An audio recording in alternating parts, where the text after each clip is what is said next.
This is another Design Cuts Thursday live session, and I am really excited because we're welcoming the super talented Micheal Essek for the first time with us live for what promises to be a value-packed and super fun session. But welcome, Micheal. Thank you so much for having me, Tom. It's a pleasure to be here. Micheal, what are you going to be teaching the community today? Yeah, so today I'm going to be turning a funny pun sketch idea into a finished t-shirt design, all inside of Procreate. So, typically people might have thought, well, if I need to do a t-shirt design, I might need to go over to Photoshop or Illustrator. Well, I'm going to show you how you can do the whole thing all inside Procreate using some very nice brushes from the very talented Mr. Ian Barnard. And yeah, that's what we're going to do. Incredible. Well, I cannot wait to see it. Over to you without further ado, Micheal. All right, let's do it. So yeah, this is a little sketch I've done.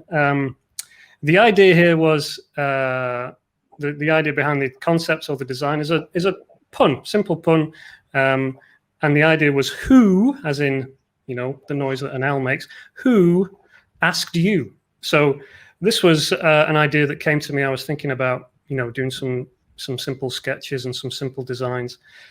And this one came to me, and I thought, the idea is, let me just kind of sketch out the way the text is going to go. So you may have seen the little sketch I did, in the, shared image for this session, but something like this. We're just going to do like a who asked you, and this is going to be a t-shirt design, which has a few, when you're designing for a t-shirt, there's a few things that we'll obviously mention as we go through. But the idea here is the concept is going to be something, catchy, funny, something that almost anyone could appreciate. You don't necessarily have to be in love with owls, but of course we have a particular niche there we could target as well when we're trying to sell it, people who are into owls and things like that. I'm so behind this piece, Micheal, because my wife absolutely loves owls. We've got them all over the house in some form or another. Great. Not live owls. Not like flying around in the background.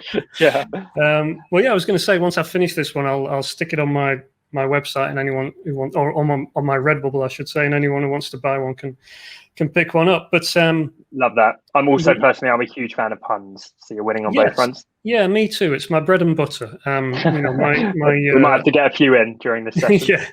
My livelihood for the past several years has come mainly from simple pun designs and jokes like this. So this is the idea. This is the concept, and this is what a lot of my designs would typically be. I'd have an idea. It would be a short phrase or a joke, and then we'd want to pair it with an illustration. So I've done this little owl sketch. There's nothing too complicated about it. I just had a quick look at some reference images of how people typically illustrate owls, and I've just thrown together one of my own. So the process we're going to walk through, I'm going to illustrate our owl. I'm going to ink him up from sketch to, we'll get some inks in there, get the color in there. And then we're going to use some of Ian Barnard's lettering brushes to do our grid and to do our lettering grid and stuff like that. So I'll walk you through that process. And then we're going to finish it off. We're going to add some texture and stuff. And one of the things to bear in mind here, just before we get started, is when you're designing a t-shirt, some of you may be familiar with the process of screen printing, some of you may not. But whether your t-shirt design is going to be screen printed or not, because these days most of them are not, most of them are done direct to garment, as it's called, you really want to have a simple design, which means we don't want too many colors, we don't want too much going on, we want to keep it nice and simple so that people can get the message and get the joke really quickly, and also so it looks nice, so it's aesthetically pleasing. But it also means that we need a transparent background behind the design, because it's going to be printed on a shirt. We don't want to have a nasty kind of box or anything where the design is. We want it to kind of blend in with the shirt, so we need a transparent background. So that's something to bear in mind, and that's why we're going to be using a lot of masks and things like that to get the job done. So all that out of the way, let's get into it. So I thought first thing we'd do is we'll ink up our little owl here. So here's my owl layer, my sketch layer. I'm going to just drop it down in opacity a little bit. Let's add a new layer, and I'm going to use, this is Ian Barnard's Freestyler brush pack. You'll see a link for it, I believe, on your screen. This is really, as those of you who know Ian will know, he's a hand letterer at heart, but some of these are great. I really like them for doing illustration work and ink work on stuff. So this one I particularly like, roughneck detail. You can see it's kind of a slightly rough kind of color. If I do a simple black here, you can see Just make this a bit bigger so you can see the kind of effect. So it's a nice kind of slightly roughened style of brush. So it just gives it that little kind of organic, hand-drawn feel. So, I'm not looking here for a, Adobe Illustrator, nice, clean vector. I'm looking for something that looks kind of, a bit scrappy around the edges. I'm quite happy with that. So, yeah, let's try this brush. Make sure we've got a nice clean layer. Yes, we have. So I'm just going to do the inking on this brush. And while I'm doing that, Tom, if you've got any questions, I'll be happy to take them. Perfect. I'd just like to shout out for the hundreds of people with us live right now. Do submit a question if you haven't yet, if you click on ask a question below this live stream. And also have a look at the questions in there, and you can click the little up arrow next to your favorite questions and upvote them. And that way I'm going to start with the top voted questions to kick us off. Cool. But the first question is from Rachel, which is the most upvoted. And Rachel asks, can you recommend reputable t-shirt printers online, please? Sometimes local printers are substandard. Yeah, so when it comes to t-shirt printing, the typical, and the way I sell most of my t-shirts is I license them. So I license to sites like Redbubble, and I make most of my income from websites like Redbubble, Merch by Amazon, and other sites like this. And those would be known as print-on-demand sites, others like Society6 and stuff like that. So so those are the sites I sell and kind of make my income from, but I don't ever see the t-shirts. I'm never involved in the production of t-shirts. I never, touch them. I don't send them out. Everything is handled for me. So these days, there are two main methods. There's your screen printing, which would be your traditional t-shirt production method. And then there's direct to garment or print on demand. So it kind of depends on what your aim is. If you are trying to sell your designs directly to, for example, your fans or people who follow you on Instagram, then the route I would recommend, especially if it's new to you, I don't know if you could see that moth that just flew past my face. I was intently looking at your owl, actually. Okay, yeah. There's a big moth that just invaded my personal space. Oh, no. But yeah, where was I? Yeah, if you're trying to sell, if you want to create designs and sell them, for example, to people who follow you on Instagram or something like that, then the route I would recommend is looking into companies like Printful. I was going to say that they're the one I tend to recommend. Yeah, Have Printful. You had good experiences with them? Yes, yeah, I use them all the time. I use them for, I sell on Etsy as well, so I use them for my Etsy fulfillment. Also, Printify, who are like kind of Printful's #1 competitor. Recommend those. Use those regularly as well. I've actually got a big blog article on my website, which goes into quite deep detail into my review of those companies. So if you want to check that out on michealessek.com, there's a big, amazing, big detailed review into those guys. I'm sure the team can dig that article out and link it up in the chat for everyone. But thank you, Micheal. Really helpful. Yeah, they handle everything for you. And then, basically the process is you can hook that up with, if you want to sell on Shopify or you want to sell on WooCommerce or any of the other big, e-commerce platforms, Big Cartel or any of these other places. You just hook up your designs with those. They handle the printing, the shipping. Printful will even allow you to do little customization, like adding, little custom labels and stuff like that. So I'd recommend looking at those guys. And the benefit is you're not shelling out for, a lot of screen printed t-shirts. You're just taking orders as they come. You're not actually doing anything. They're doing everything, and you just kind of pocket the difference on the price. So that's the route I'd recommend. And like I say, there's more on my website about that. Amazing. Sorry, go ahead. I was just going to say, progress-wise, I'm just going to now I'm reasonably happy with my inked up owl. I'm going to go ahead and add some color in here. So while I do that, feel free to ask me any more questions. Yeah, I was going to sneak in and steal the next question, actually. Yeah, go for it. I would love to know what, in your opinion, makes a design commercially successful. Because I feel like there's a lot of letterers and illustrators out there, and they have plenty of talent, but they can't seem to create work that really sells, for example, on some of the platforms you mentioned. And equally, I know a smaller number of people in my community and students and so on and I can see some, familiar faces in the chat who are doing well, and they seem to have cracked that code of designing and illustrating stuff that people actually want to buy. What do you think the secret sauce is there?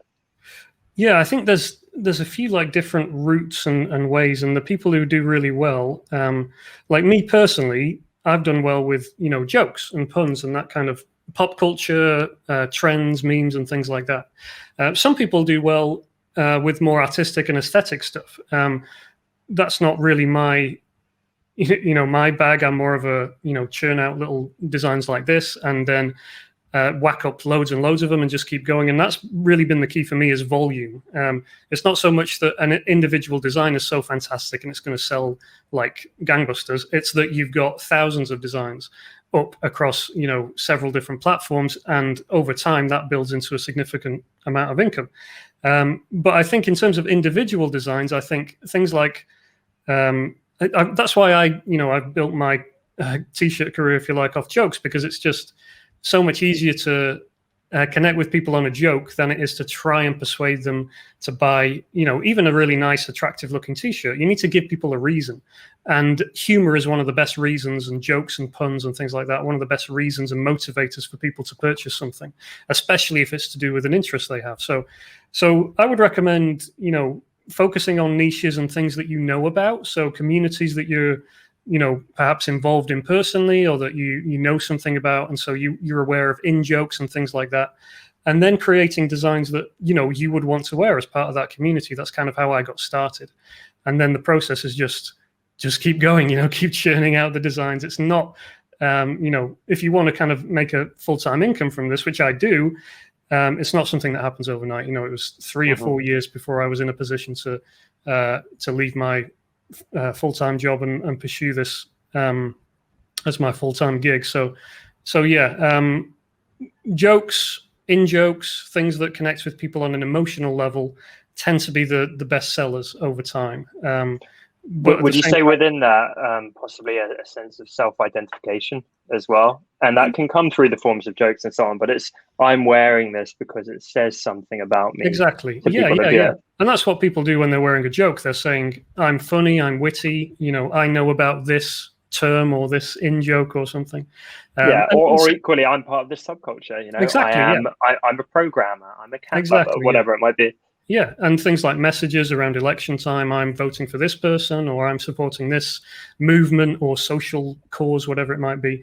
It doesn't have to be a joke. Certainly, the majority of t-shirts sold are not jokes, but that's what works well for me. But there's obviously other approaches and stuff.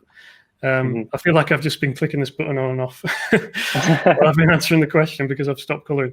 But yeah, let me just explain what I'm about to do. I'm just going to add a new layer, and then I'm going to, what we can do here. Oh no, I've completely messed it up.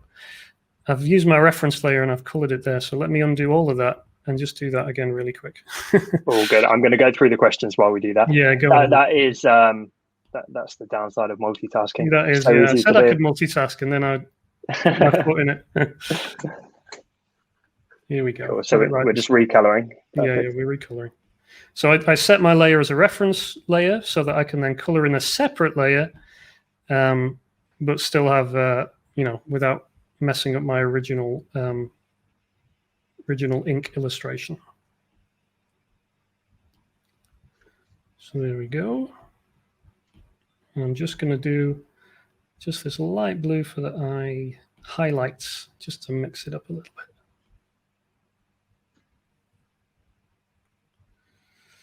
Okay, so I should probably explain that, we've done an illustration here, but I've decided that I want this design to work on a black t-shirt or a dark t-shirt. You'll find that black t-shirts, navy color t-shirts are the most popular in terms of sales. So all else being equal, it often makes sense to try and suit your design to that kind of look. So what we want to do is have our design work on a black background like this. So we don't want our outline, as it were, to be visible. We want to kind of lose that in the background.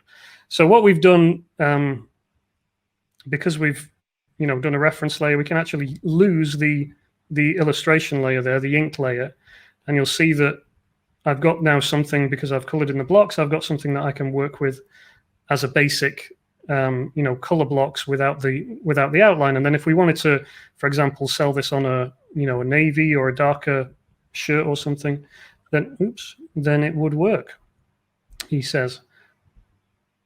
No, it's not letting me. What am I doing wrong? Yeah, so you can see here I can just change the color, and our sketch is still going to work. So we could sell this on a navy or a black or something like that, and we're not going to have that black outline, which is going to look quite amateurish. Perfect. So next step on my illustration, if I just pull up my reference, sorry, 2 secs.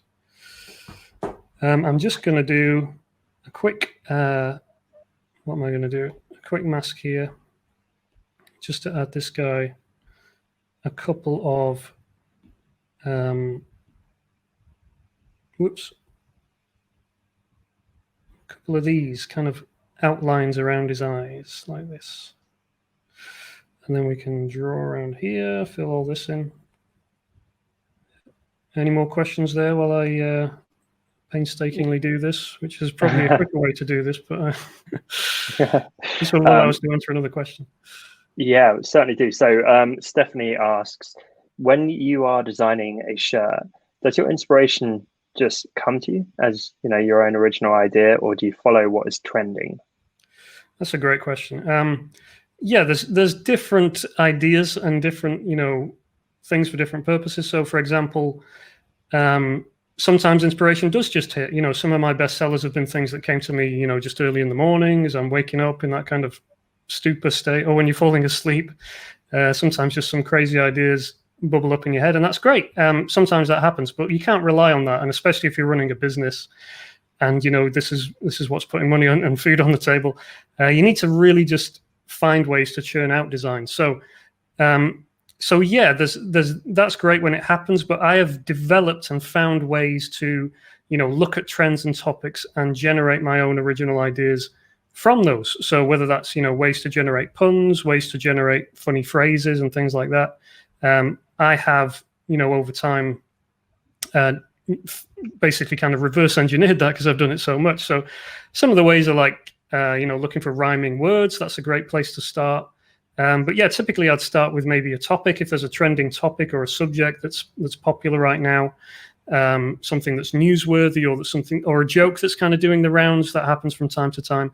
I'll try and look for a way to take that joke and then turn it into a t-shirt design. So look for a way to kind of frame it as a t-shirt design, and there's different ways and approaches you can do that.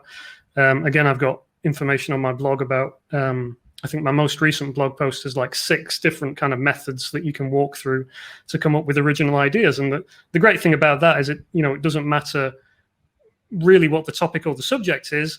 There's always a way you can take that subject or topic and turn it into, an idea and a funny phrase or something that will work as a t-shirt.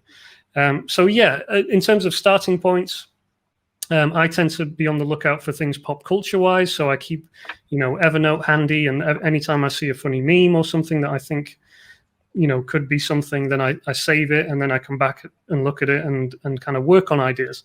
And it really does, if you want to kind of keep on top of it and having lots of, if you need to have a lot of designs in order to make decent income from this. In order to have a lot of designs, you need to have a lot of ideas so that you can then turn those ideas into designs, and you need a lot more ideas than you need designs. So yeah, it's definitely a process and a kind of thing that becomes a job in and of itself. But that's what you need to do if you want to kind of keep the the conveyor belt of designs churning, as it were. Well, not just that, but there's got to be a level of stability to having your income spread across thousands of designs. Because if it was just on one bestseller and then that bestseller disappeared or got outranked, that would be hugely damaging. Yeah. It's like a lot of these things with any kind of creative thing, you can't rely on what you've already got. Things change and things come and go. And I've had designs that have sat there for 3 years and never sold once, and then all of a sudden some trend comes along, picks them up, and they blow up for a few days or something like that. So yeah, you can't really predict, and having that buffer of having a lot of content and a lot of volume of designs is really what makes art licensing and this kind of model work repeatedly, so that you're not constantly sweating about how you're going to pay the bills next month or something like that. But I literally have so many owl puns running through my head right now, by the way. Well, those are all good t-shirt ideas in material form. Can I just say what I think of you and your work right now, Michael? Yes. For a little pun in there. You're extremely talented. Oh, very good. Talented, yeah. I thought you were going for talented. That was a bit of a stretch. That's the other thing. You kind of get to know when is a pun a bit too cringy. Never. No, that's a good one. You can never have too much cringe. Right, Sam's question is next, and Sam asks, "Hi, Michael. How would you charge for t-shirt designs if it's a commissioned one-off piece? Would you charge for the design based on how difficult it may be to construct, or is there a better way?" Great question. Just before I answer that, let me just say that I'm about to add a bit of texture and feathers, as it were, to our owl. And I'm using here, under Ian's Freestyler brush pack, there's one called Rainmaker, which looks like this. It's kind of like little rain dots, but it works quite well for like little feathers and fur and stuff like that. So what I'm going to do here is we're going to add a mask, and then as I use this brush, you'll see what we're effectively doing is cutting out, because we're using a mask, we're cutting out, as it were, feathers from our color layer. So whatever the color is beneath is going to show through. And if we do this on our kind of feather side, we get this kind of feathered effect, and you can just throw it around here like this. And I think this is nice. It just kind of breaks up the color blocks a little bit. With t-shirt designs, you don't really want to have like two, big, massive, solid blocks of color. You want like to break things up and have bits of texture and effects. And anytime you can get a bit of, just kind of changing it up a little bit is a good idea. So yeah, as I do that, the question was, what was the question? Pricing for t-shirt design and stuff like that, right? Yeah, it was for a commission piece. For a commission piece, yeah. So, yeah, I mean, it's a difficult one for me because I don't do commission t-shirt designs. Never really have, actually. I kind of went straight into licensing designs and stuff like that. But if I were charging, I would suggest,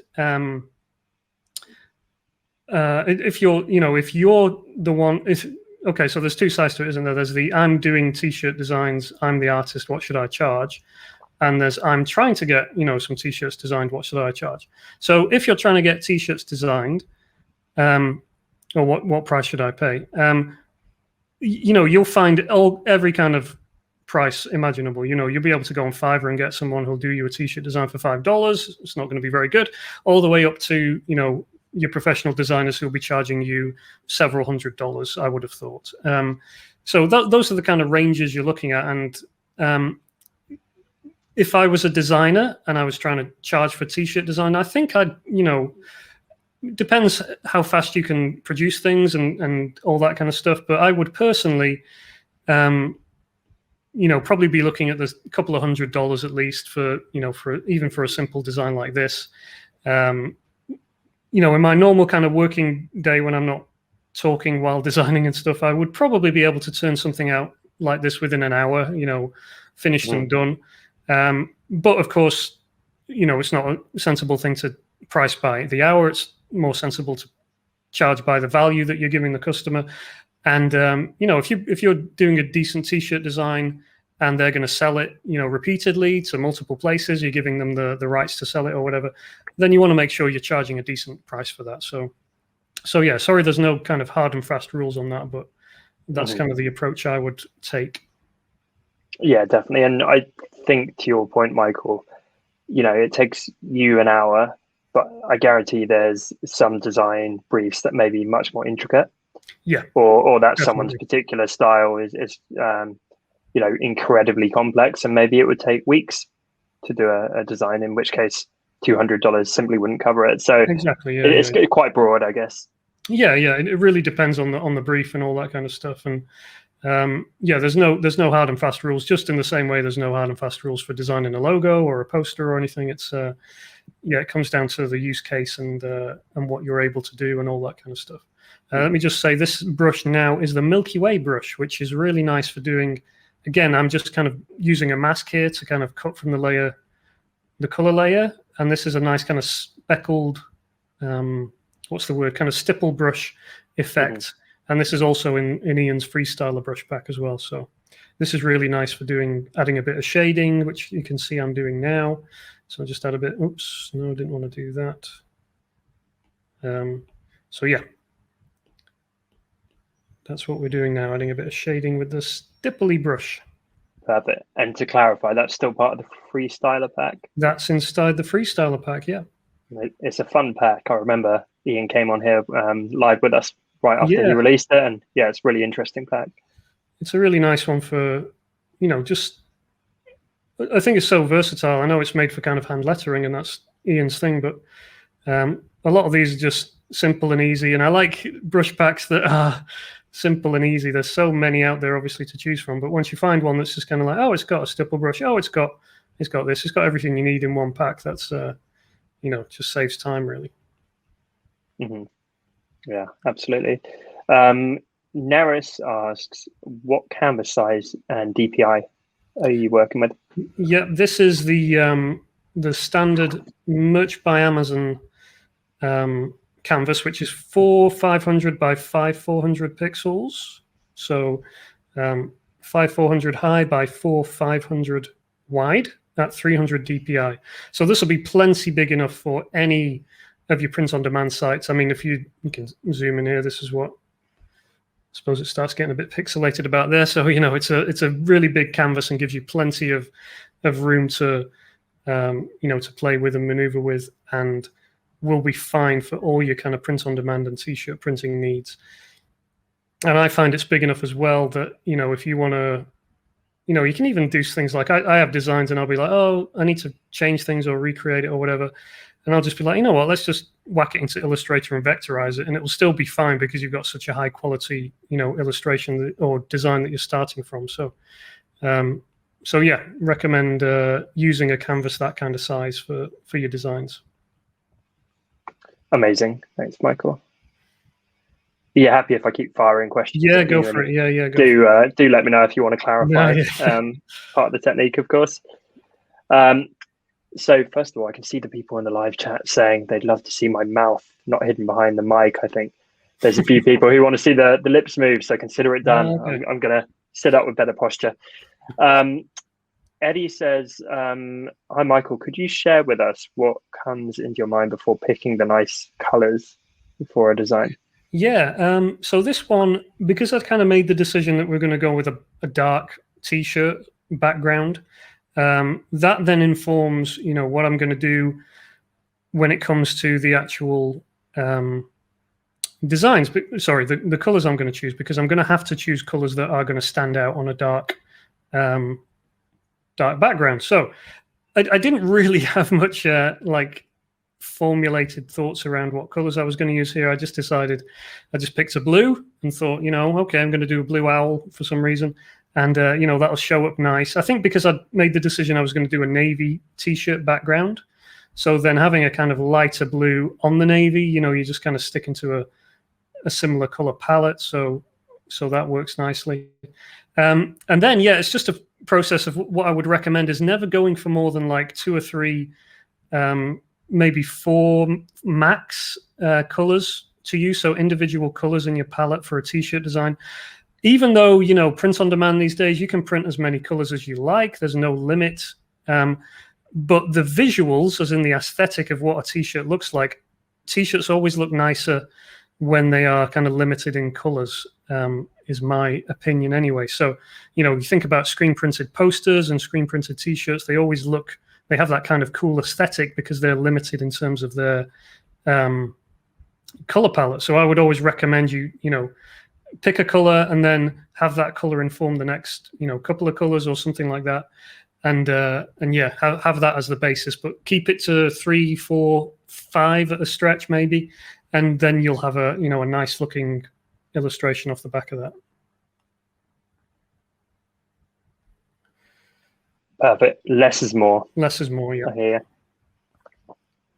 you. I like this next question. It's almost going to encourage a live brainstorm, I think. But Umar asks, what sort of design should I focus on if I want to work in the 90s niche? The 90s niche, yeah. Yeah, So what images like, conjure a 90s vibe? yeah, 90s vibe. So a really interesting approach is, especially when you're doing kind of joke designs and stuff like that. There are these styles like 90s vibe, as you say, which conjure up certain kind of images and stuff. And if you can put, you could almost put anything in a 90s style, and it could almost be funny. You could do an owl in a 90s style, and maybe you could come up with a pun around that or something like that.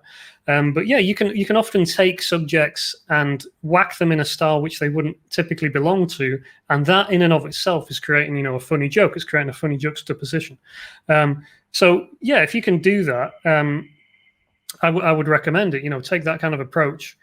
And I'm thinking of an artist I know called Vincent Trinidad. His approach, he does a lot of kind of 90s and 80s style stuff.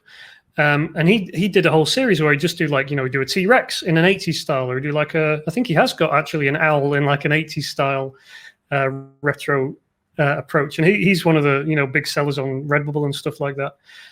So that's something that can work. Just kind of thinking, what might fit or what wouldn't fit necessarily in a 90s style. Let me go and find something like that. It might be a character, a person, or an individual, or it could be an animal or something, and that can inspire some ideas. Perfect. Really random, but recently I had on my Instagram explore page this image popping up that was featured on like these 90s nostalgia pages on the platform, and it was just a flashback to festival goers at Ozfest festival, and it was like the most 90s thing you've ever seen. It was these three guys, teenagers, wearing the baggiest jeans imaginable with the chains on the side and all that kind of stuff, and these images kind of went a little bit viral and getting reshared. And the three guys I went to school with, I remember literally that whole look, and everyone was trailing the jeans behind them and that kind of thing. And everything. And now it's being used as this like nostalgic meme. It's kind of weird. Yeah, like when you get your jeans wet and it starts rising up your jeans all the way. Oh, it's terrible. I remember so heavy, right? Yeah. So what I'm just doing now, just to interject, I'm reasonably happy with our illustration here. Obviously, if I wasn't chatting and stuff, it might look a bit neater, but we've got something here that's going to work. And then what I'm going to do is let's get started on our text. So I'm going to hide this layer here, and this is where Ian's letter builder and grid builder, Ian and Stefan's tools are really, really helpful. So for those of you not familiar with them, the grid builder gives you all these great grids for hand lettering to kind of keep your hand lettering in the right shape and stuff like that. So the one I'm going to use is this arc large. And then if I just do a white here for sake of keeping it simple. Whoops, let's do a new layer up here. So if I pop this down here, then you can see we can just kind of make this the size and whatever width we need. So if let's change our background to a kind of, what do we want? Kind of gray, so we can see what we're doing. Then put our sketch back in. We can kind of line up our grid with the kind of placement I had in mind. So yeah, something like that. And then the same, of course, for the bottom one. So I can just do the same again. Drop it in and then rotate it. And this is going to give me a nice grid to follow for doing my lettering. And once we got those in, next step, that's the grid in the grid builder pack. And then there's the letter builder, which is great for the individual letters. So these ones give you we got a few options here. We got condensed and light all the way through to bold. So I think I'm going to use the bold one for our top line text. And again, this is the same process. Drop it in, and then we can resize it to fit our grid. So I would just go through individually, and drop each of these in. You can do like you can do a copy and paste for the next one and just rotate it and so on. But rather than do that for every single letter across this grid, here's one I prepared earlier in true Blue Peter style. And that will just save us a bit of time. So where have we here? Here, top and bottom of my grids, and then I've done the letters. Amazing. There they are. So we got our grid shape there. And then what I do is just go ahead and do this in a red, just to make it nice and clear. This is going to be our kind of sketch layer. And in the Freestyler pack again, Ian's included this pencil sketch one, which is really nice. And that's great for doing just, simple sketching here. So literally what I do is come down here and just kind of sketch out my letters. So this one's going to be our W, and you can see the letter has got the grid that you can simply follow. So you don't have to think too hard about, how you're going to do your letters. You just have to kind of follow the grid they've given you. So it's so intuitive. It's incredibly helpful. I think the first time I saw it via Stefan, and I was just like, oh, that's such a great idea. Genius. Why has no one thought of that before? Like, anyone who's done hand lettering would just be like, that is a lifesaver. I actually just set up a poll. So below this live stream, everyone, if you click on polls, cast your vote. Have you used Grid Builder before? Yes or no? I'm intrigued because if you haven't, you're really missing out. I mean, it's been a game changer. I think it's literally one of the most popular products for letterers ever created. Yeah, definitely. So here's one again. What I'm going to do is I'll live ink the letters, and we can take a few questions as I'm doing that. But here's my sketch layers for the text. So above and beneath, who asked you, and I think what I decided I'll do is when I'm inking this, I'll add a couple of serifs here and there just to kind of make it look a little bit, I don't know, not spooky because we're not going for a spooky vibe, but just give it a bit more detail and give it a bit more character in our lettering. So obviously, if you are a hand letterer, you'll be able to create something much better than this. I'm not a hand letterer by any stretch of the imagination, but I can do hand lettering when I've got Ian's grid and letter builder brush packs. So what I'll do next is I will do the actual final inking for these letters, and I'll just drop the opacity down on these guys a little bit. Whoops. While I do that, and then we can take some questions because I'm going to be doing some quite slow, painstaking inking, and I'm going to use again the roughneck brush to do this. Perfect. If the team could actually switch over that shiny green button to Grid Builder, I can see about 45% of people have never used it. And as Michael says, I mean, it really is a game changer for your work in terms of saving time. Yeah, I mean, you can see with the grid there, it really helps you even when you're doing the inking and stuff. And I mean, I'm obviously kind of rushing this, and if you took your time, you'd be able to make everything look a little bit neater. But I also kind of like the kind of roughed up vibe. And with the letter, in Grid Builder, you kind of run that gamut between the two. Like, it's not, if you want things to look professional and readable, you get that because you're following the grids. But you can also have that kind of slightly roughed up, hand-drawn look so that it's not, it doesn't look completely polished. It's obviously not like an Illustrator or, it's clear that you're not using a font. So yeah, a really great tool to use.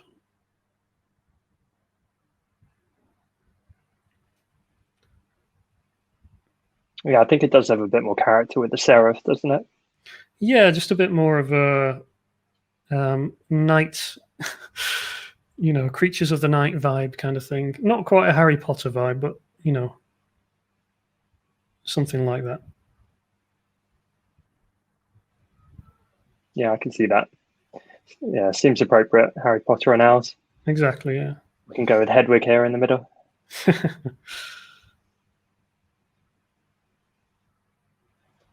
What was the Weasley's owl called? I always forget. Oh, you're asking the wrong person, I'm afraid. I'm more of a Lord of the Rings man. Okay, let us know in the live chat. I know we've got some Potterheads out there. Yeah.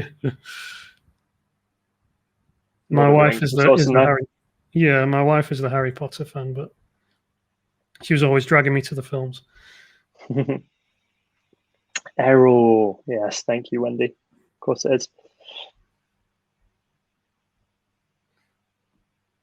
So we've done our who, so now we'll do our asked you. Yep.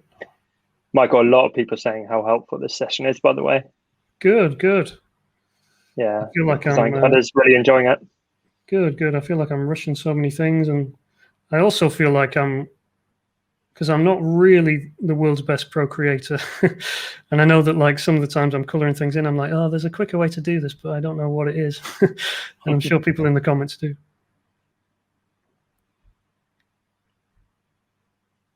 But obviously, yeah, I am kind of rushing through this a little bit. And if you weren't on a live stream, you'd be able to take a bit more time and care with your lettering.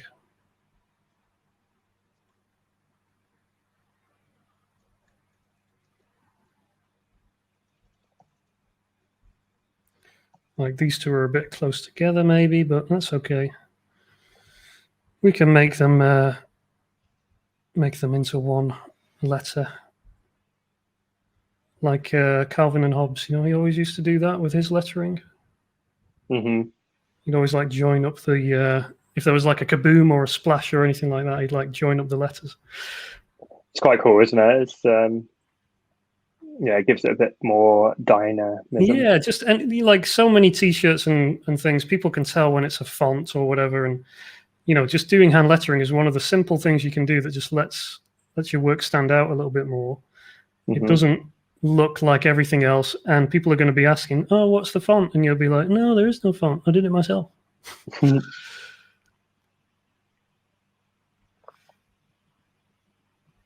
Just a reminder, this session will indeed be on our YouTube channel in our Learn section, and the team are still working hard to transcribe all of these live sessions, so you also get images in written version to follow along.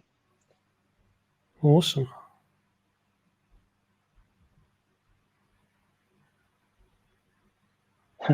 I'm reading this in like an owl voice. I can't help it. So yeah, I was going to say there's a few other like one of the approaches for kind of coming up with ideas I like is once you find something like a joke like this, or even when you see like a pun on, you know, in advertisements or on the street or on a billboard or in the newspaper, just like take a second and deconstruct it and figure out what's the, you know, what, because often you'll find a replacement pun or something like that. Or you could, like this pun, the joke is, you know, who asked you? Well, that's just a play on the word who and the sound that an owl makes, who. So you can go, okay, well, what are the phrases? Because this is just a phrase like who asked you? That's just a phrase that includes the word who. So are there any other phrases that include the word who? Could you do the same thing with those? So like off the top of my head, I was like, well, you could do like who cares? Or I don't know, you know, that kind of thing, anything like that. Anything that has a who in it. I mean, you could do Doctor Who, but you're kind of getting into a bit of copyright and trademark issues there. But or yeah, even more direct. So some of the community said that they're having a hoot this session. Exactly. Yeah. So yeah, ideas lead to ideas, and you should always, you know, if you follow the rabbit holes, you'll quite quickly come up with a lot of ideas that way if you allow your brain to run wild. So here we have now our kind of final text. Could be neatened up a little bit, but it'll do for now. So so let's make our background. No, we don't want to do that because we want to color this in. So what I've decided I want to do is make this text. We're going to have it the same color as our light blue here. So this color, so it stands out nice and clear on the design. But we're not going to color it in blocks. We're just going to have the outline be that color. So to do this, if we do a what do I want to do? Clipping mask on it. No. Sorry. Again, talking while working sometimes doesn't work as well as you'd like. Put that down there. No, that didn't work. Oh, that's because I've still got my reference image on, is it?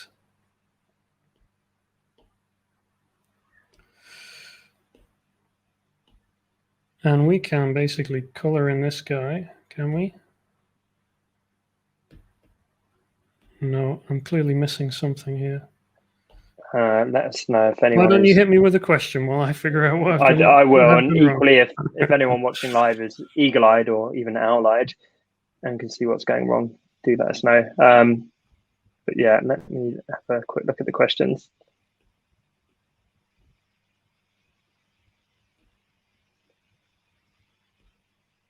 Yeah, there was a question about copyright, and I think the lovely cat has linked to a YouTube video that you've done where you talk about that. Oh, great! Yeah. Amazing. So yeah, I would say check that out, everyone. I'm sure that will give a more comprehensive answer than we have time for now. I see what I was doing wrong. I was on the wrong layer. Oh, there we go. That'll be it. There's always a way. Clip it. No. I'm sure people are like screaming at the. No, that's not the way to do what you do. So yeah, we could fill this in here like this, or we could do just a click and drag like that to fill that in. And then if we do the same for our bottom text, so just add a top layer on top of that, make that a clipping mask, drag that down, and that will fill that one in as well. So then if we go and make our background color black again, we can see it's starting to come together a little bit. How are we doing for time? Oh, wow. Time is absolutely rushing. It flies, doesn't it? Yeah, it goes really fast. Okay, so what I want to do quickly here is, so we can get this something like, I'm going to head back over here, grab my, what was that brush called? The Milky Way brush to do our little kind of speckled effect. And then right here on this layer mask that we've got, we will basically come in here and we're going to get rid of all of that so we can see our text underneath. But at the same time, we're going to kind of be giving it this kind of slightly, speckled effect as it fades out. So to clarify, is that a mask that you applied? Yeah, that's a mask that we're doing here. Yeah. The layer mask is what we're essentially kind of erasing, if you like, but without actually erasing the artwork below, which is always amazing. A good way to go. So if I'm just going to change this actually to something a little bit, a little bit thicker, and we can just kind of really tighten it up and give us text a little bit of a border. Do you mind if I fire some final questions at you? No, go for it. Yeah, happy to. So Kat is asking about where the source of most of your sales is. Is it from external promotion or stuff you're doing on social media? Is it just organically being picked up by the various marketplaces you're selling on? Yeah, so the majority is from Merch by Amazon, which is their internal print-on-demand program, and that is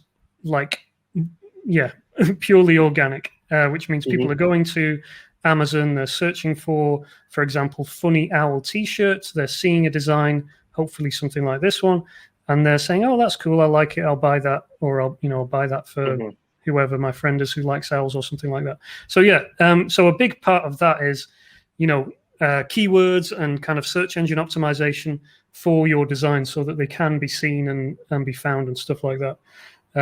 So yeah, that I would say is the vast majority of my income. I do have, I have a couple of brands.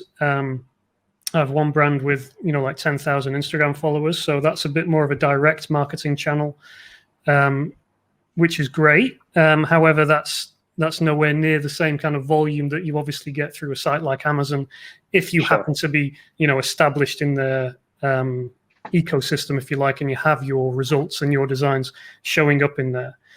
So it does take time. And like I say, volume is one of the key things here to keep in mind. Like, if you want to make regular, reliable sales, you have to have a lot of designs to go off in the first place. Do you know Chris Green by any chance? Yes, yeah, I do know Chris. Yeah, there you go. Small world. I know he's big in that space. Has a big Facebook group. Yeah, he was one of the first guys. Yeah, in the merch space, and he held a conference, went and spoke over there in Seattle and stuff. So yeah, Chris, really nice guy, very tall as well. Is he? I've never met him in real life. Yeah, no, he's a very tall guy. A few collabs over the years with DC. Yeah.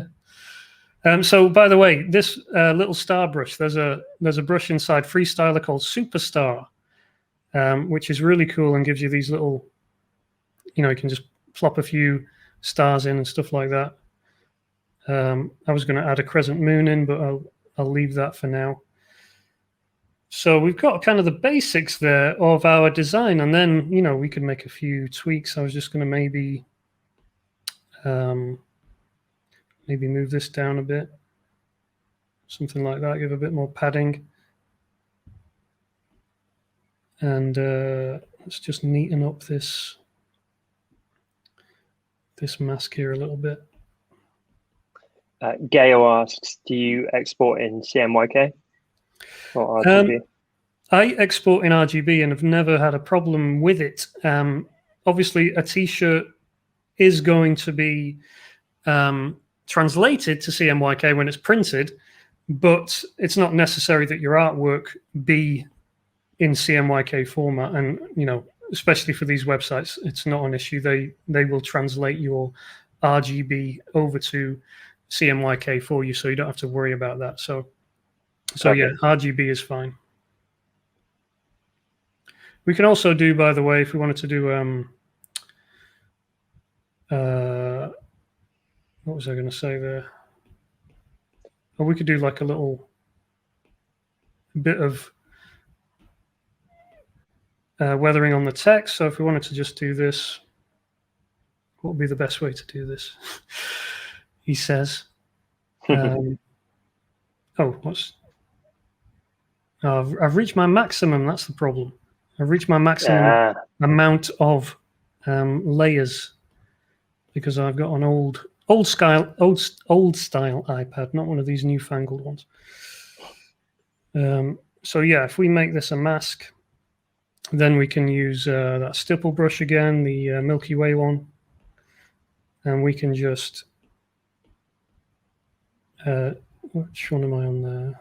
Asked you. So like down here, we could just kind of, just do a few like bits of stippling just to add a bit of kind of weathered effect or something like that. If you wanted to do that by hand on your text, that might just make it look an extra bit more professional and a bit more, polished and cool when it comes time to print it. So something like that could work well as well.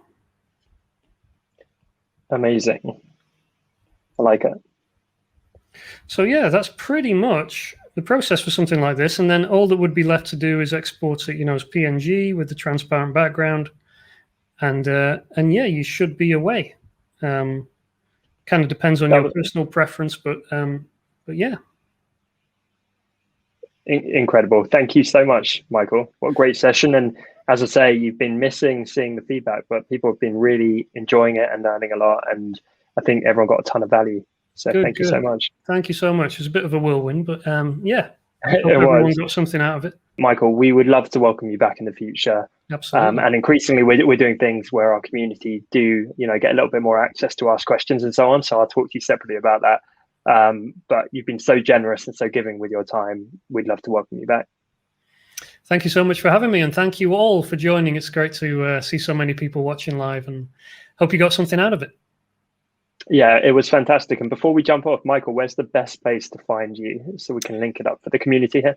Yeah, my big focus is my email newsletter. So if you go to michealessek.com/live, you'll be able to sign up there. I have a free ebook, which is 5 ways to come up with original ideas and lots of tips for helping you come up with great ideas that sell well. So you can grab that on michealessek.com/live, and I send weekly emails with tips and tricks and things I've been thinking about to help you come up with great ideas, create better designs, and hopefully make more money from your artwork. Amazing. Well, the team have linked it up, but if we can post that link again, please go support Michael. He's an incredible part of this community, and so great to see everyone enjoying this session so much. I think it was fantastic. So thank you again, Michael. No problem. Thank you, guys.